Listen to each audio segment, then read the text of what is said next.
enfants de Dieu, peuple racheté de Dieu, écoutez, prêtez oreille à la thématique de cette semaine.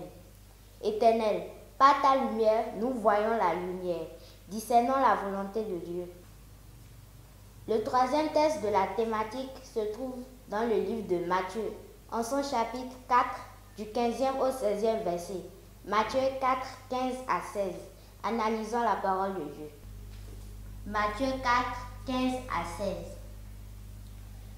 Le peuple de Zabulon et de Nephtali, de la contrée voisine de la mer, du pays au-delà du Jourdain et de la Galilée des gentils.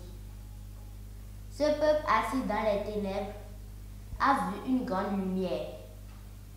Et sur ceux qui étaient assis dans la région et l'ombre de la mort, la lumière s'est levée.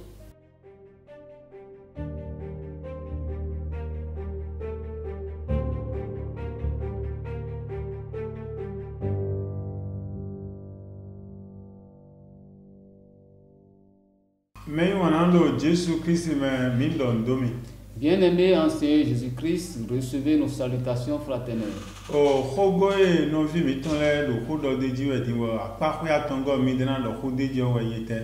La troisième partie de notre enseignement est intitulée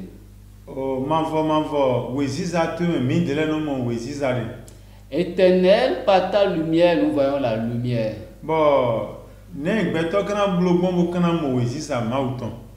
La question est de savoir comment l'homme fera pour voir la lumière de Dieu.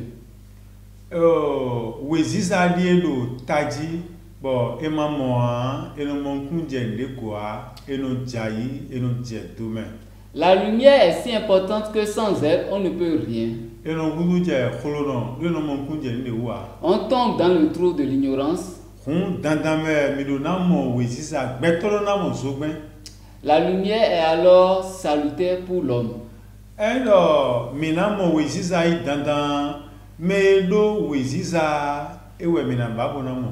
Alors, pour avoir la lumière, il faut se tourner vers celui qui est dispensateur de la lumière pour pouvoir l'obtenir. On nous a dit que Dieu est la lumière. On nous a expliqué que Jésus-Christ est la lumière du monde qui est venu dans le monde. Et on nous a expliqué que Dieu est le Père des lumières. Dans le livre de Jacques.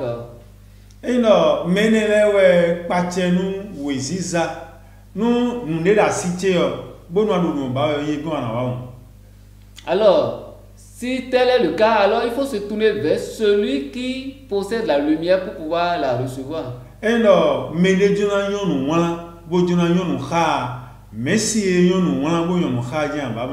Lorsqu'on veut s'instruire, on s'adresse à un enseignant.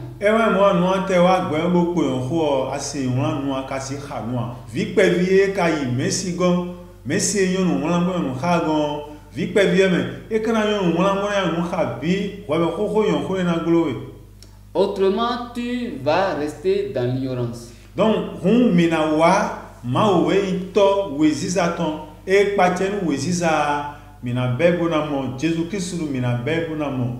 alors, pour pouvoir atteindre, pour pouvoir toucher le Père de lumière, nous devons passer par Jésus-Christ.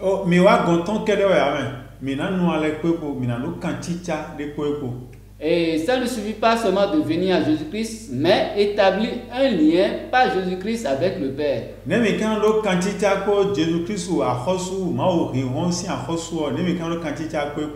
Et comment avoir ce lien, cette alliance avec Dieu par le biais de Jésus-Christ?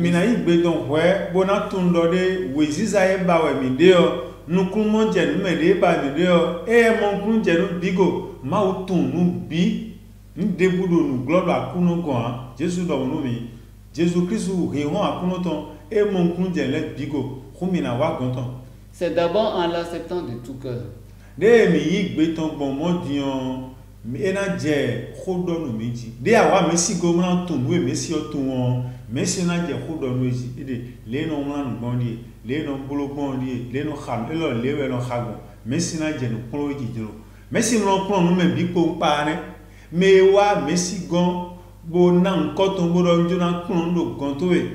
bon we binu nana wa konto e bona tun nu de atun ni sun na tun njo na weziza ewe zumbo na wa ma weziza bon. Et lorsque tu viens à Jésus-Christ et que tu le reçois de tout cœur, un lien s'établit entre vous, Dieu se révèle à toi par Jésus-Christ. Alors, khode le timbo enonce be no mon kunjeme dijo de le timbo enondo bo dijo le dijo weziza ton zogbeton. Il y a des actions qui prouvent que tu es fils de lumière lorsque tu reçois Jésus-Christ. Et là, nous mettons Jean à parfois nous comptons taton we afoton ile tenesoyi we do pogo bodo nous mettons était. On nous a dit ceci dans les Saintes Écritures. Et là, mais gbewanu gbeto nozo ila paton me no bio ablume asimo zo gbe ya nu ado wa gbenu gbeto yo. Celui qui est son prochain réside et demeure dans la ténèbre.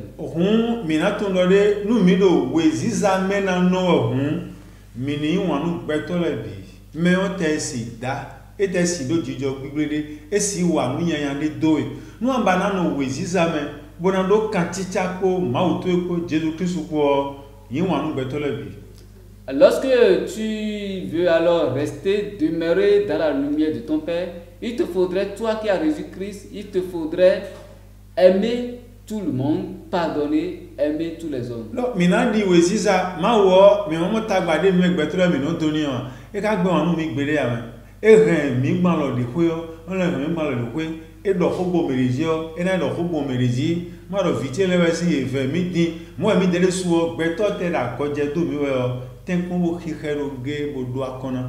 À l'instant de notre Père céleste, dont la miséricorde ne tarit pas envers nous malgré toutes nos déviances, et il nous est recommandé, nous aussi, en tant que fils de Dieu, se réclamant de Dieu, d'user de cette même miséricorde envers nos semblables.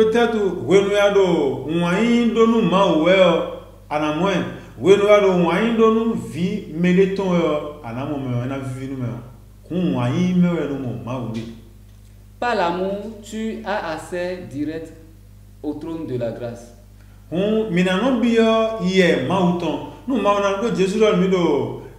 Luka weroko afotone weroko se watongo boro numi mando o yesinsin mauton a minibio mauno tebe gbere a do fie yesinsin mauton yo maudo fine Jesus Christ weziza no do fine mene o ere na gbo weziza no do ere sogben me sogben da kole o etedo ego no atedo sogben go anano sogben. Par l'Esprit de Dieu, nous pouvons avoir l'amour. Et par Jésus-Christ, nous pouvons l'avoir lorsque nous le demandons. Jésus est là, mais si bien il y a un mauton, mauté, mioli, asi bien toti dans son banan consommé, asi bien papa tu te voya, papa tu le voya, on va blocado, papa, mon ami zogben, bon man papa n'a donc bien à bérécon. Et là, il rend bien qu'on a bloqué, bon zogben, mais n'a mon, bon a gbamboulo, mais maou, mais n'a mon, bon a gbamboulo, mais. Yesinsin mauton minamo e wa zogben bo minamo bona si zonle bon ablome do wezizanu bo minandon to mi ton bo ena temia gbede pon Jésus gbe. L'Esprit Saint est la lumière provenant du Père et lorsque nous le demandons à Dieu de nous accorder son esprit, Dieu est assez compréhensif, assez miséricordieux et compatissant pour nous l'accorder. We manda mi do Colossiens aton afoton groupe gogoro.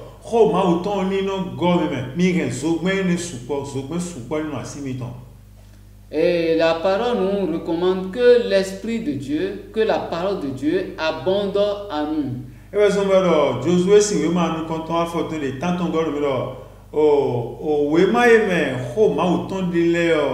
Wema eno ni manu zodomi o mino khikhaibun we demele zogbe sin khole do kho mauton e zogbe mino khikhaibun ku monje zogbe legwe fie mi na gbon edeme nuwe mi na blo edeme kho mi na non dole ye deme.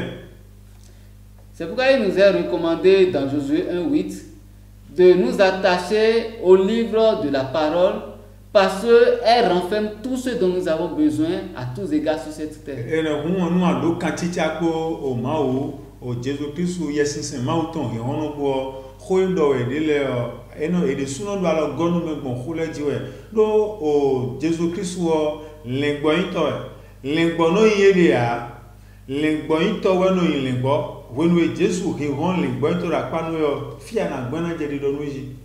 Lorsque tu demeures dans cette alliance avec Dieu et Jésus-Christ, il te guide comme un bon berger.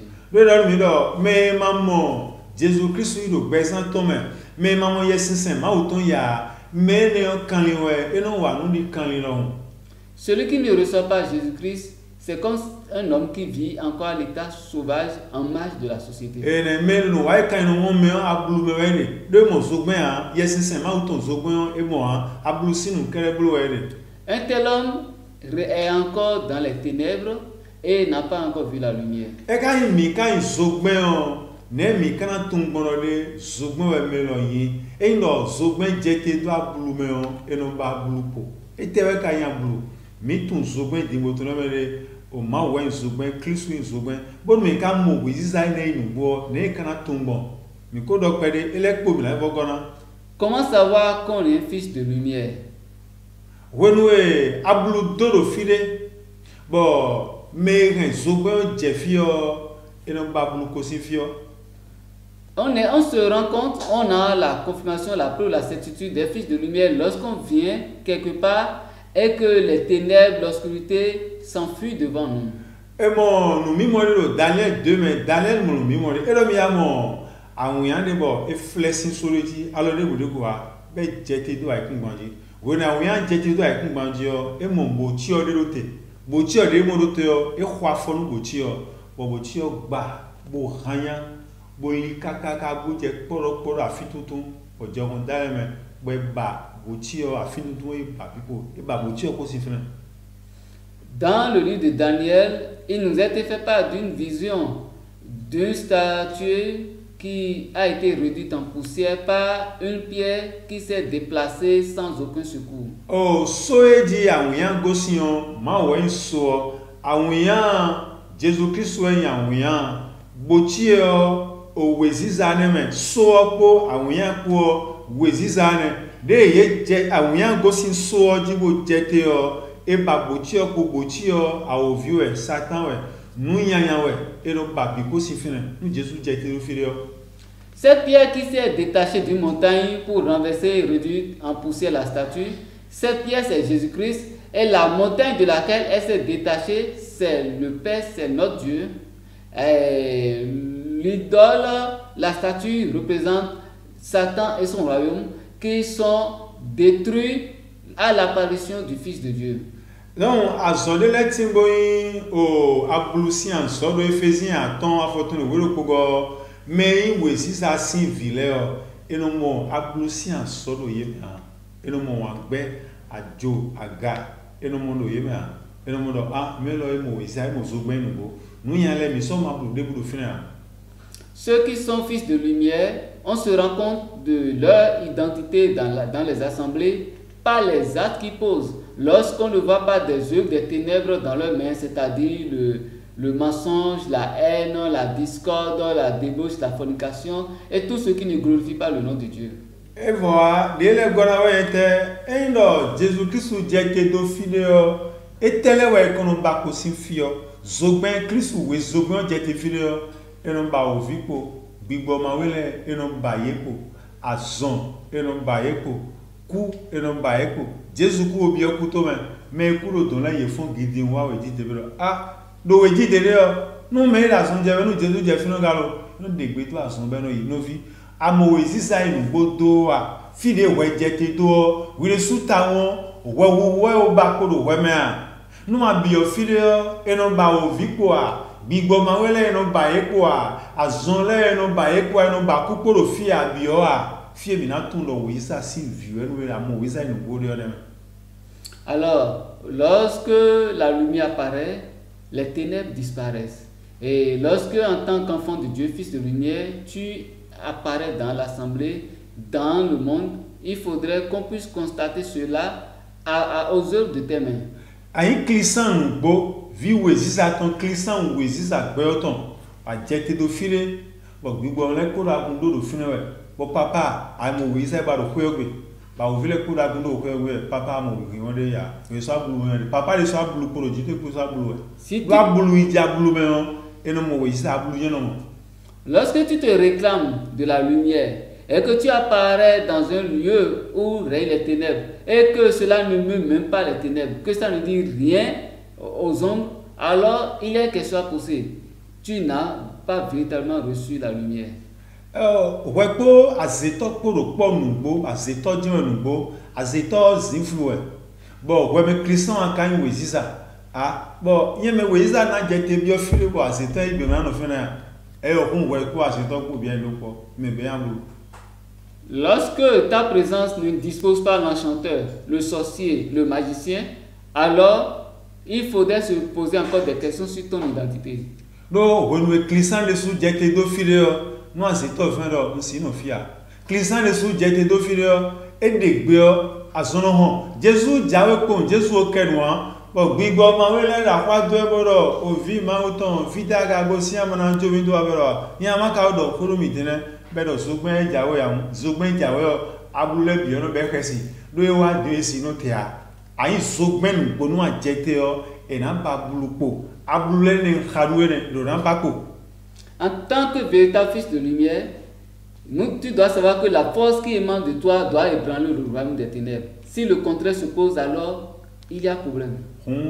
Tomiton weziza misi biyo weziza bo etemia yesinsen weziza ton misi biyo tomiton bo etemia no biyo ba invi weziza ton weziza ni pegbezan to me bona ni yambule to pe mo tu e ma o yiro mi oneme mi ni yambule do pe wesun mo ma o yiro mi wa edo mi ni do kan ti sa kwa bulupo a mi ni yambule do pe Jesus Christ o apostoli le o papa chofale o yewe kan dako wa so ma uton le o abulu wa yete afunche bo fi abulu do le o ye kon abulu sin file bi wo so gbe kon file bi azo iwane wi de sugbo mo no abulu le do tekon we iya wo iso agbaja nu bla bo ze so gbe hen ba yambule sin gbe to le me no teme ile azo ya na wane.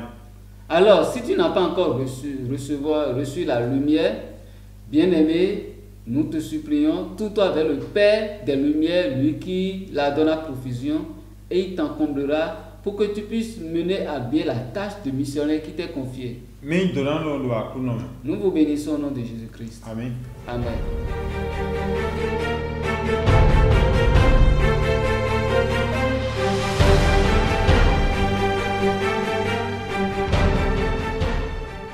Merci de nous avoir suivis. Aimez, partagez et surtout, n'oubliez pas d'activer la cloche de notification. Merci et à bientôt.